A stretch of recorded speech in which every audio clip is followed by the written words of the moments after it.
Hi everybody, it's Kristina Dennis, Transformational Self-Empowerment Master, and as you can see, I'm a little bit lighter today. I wanted to talk a little bit about doing things that make you nervous, or doing things for yourself versus others, or making big changes.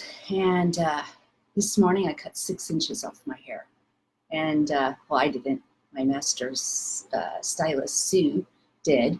And I feel a lot lighter, but I was actually quite surprised at how nervous I was because I had discovered this haircut and I thought this is what I want to do. And, I want to make my hair a little lighter. I want to not spend as much time on it. And I just wanted to change as I turned 50 at the end of this month. I wanted to give myself a new look and still getting used to it, a new look and see exactly how it felt, knowing I'd feel a lot lighter, and I do. I don't know exactly how to look in the mirror at it right now, but ta-da, here's my unveiling. What that led me to think about, that I wanted to come in and talk about, was how I had it set in my mind that I need to keep my hair long till I got too old to have it long.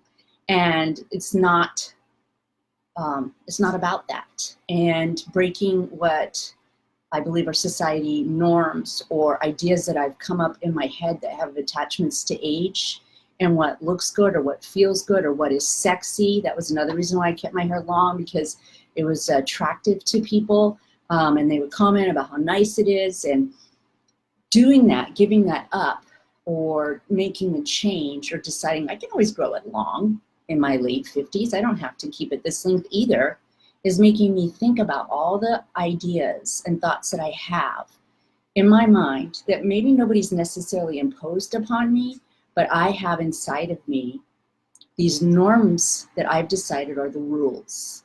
And I wanted to question them publicly. One of the rules is, you can't have long hair as you get older. And I see lots and lots of people who have long hair. Good for them. I'm happy with this new cut. One of my misconceptions or beliefs was that my hair was one of the best things about me. And, I still think it's really attractive, but it's nice to know that I can cut it and still feel like me, and maybe be a little cooler and spend a little less time styling it. Other things about age. I'm going to be a bride when I'm 50. And that feels like, it needs to be subtle, and I need to make sure that it's exactly right. And maybe I do want it to be subtle, and that's going to be my choice, but I don't have to do it because other people think it's the way it's supposed to be. I'm a bit old-fashioned, and as long as I'm doing what I believe is right between me and my fiance, and he's happy with the choices we make about our wedding nuptials, then that's really what matters. And those who show up can be supportive, and those who don't support it cannot show up.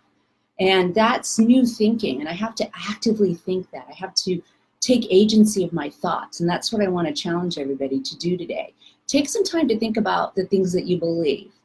If you use the word should or I shouldn't before a sentence in your thought process, maybe that needs to be examined and really broken down to how much of that is my belief and how much of that is what other people have imposed upon me.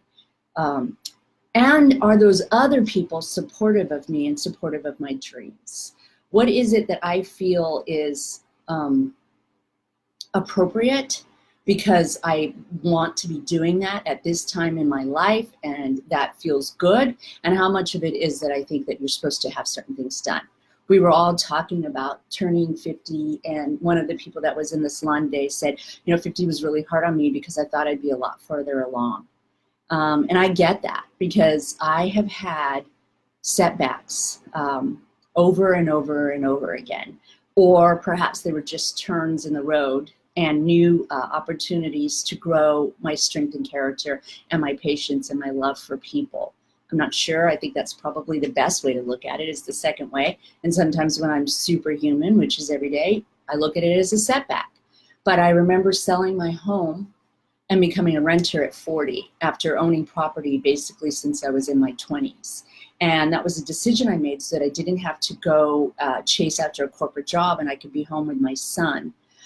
and how degrading it felt, and how heartbroken I was. And what that led me to understand is that those truly are just things. I had this idea in my mind that if I didn't own a home and I didn't have the retirement and I had not hit the benchmarks, like is true at 50, and going through divorce and struggling with, a lifelong impairment in my family is going to take a lot of our resources.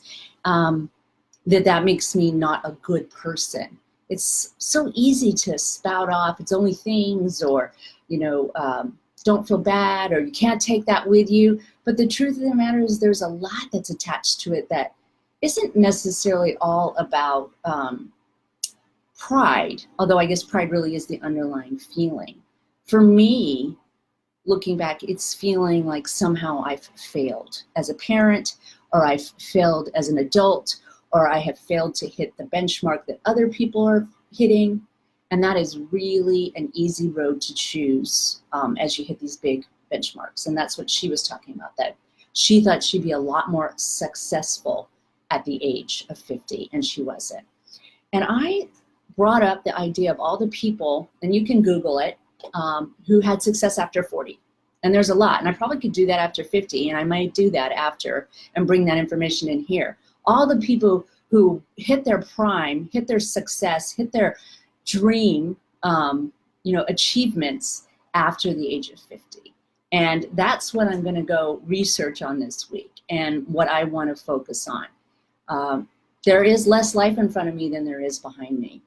But I can also look at what's been behind me, because I've been on this journey of self-development and transformational empowerment for 20 plus years, and be really darn proud of all of the accomplishments and things that I've been able to do, and all the people I've been able to work with, and all the true joy that comes out of that. So I just wanted to bring that up, show you I did something I was scared to do, challenge you maybe to do something like that. What do you want to do that maybe doesn't fit into what you have considered a norm? And how much does age, or our idea of how far along we're supposed to be, affect our confidence and our belief in ourselves? And I'm going to bring in some more encouraging words soon about all the people who hit their prime a little bit later in life. And I would say at 32, I thought I hit my prime. And then at 40, I thought I hit my prime. And now at 50, I think I'm in my prime. So talk to you soon. Love you all. Bye.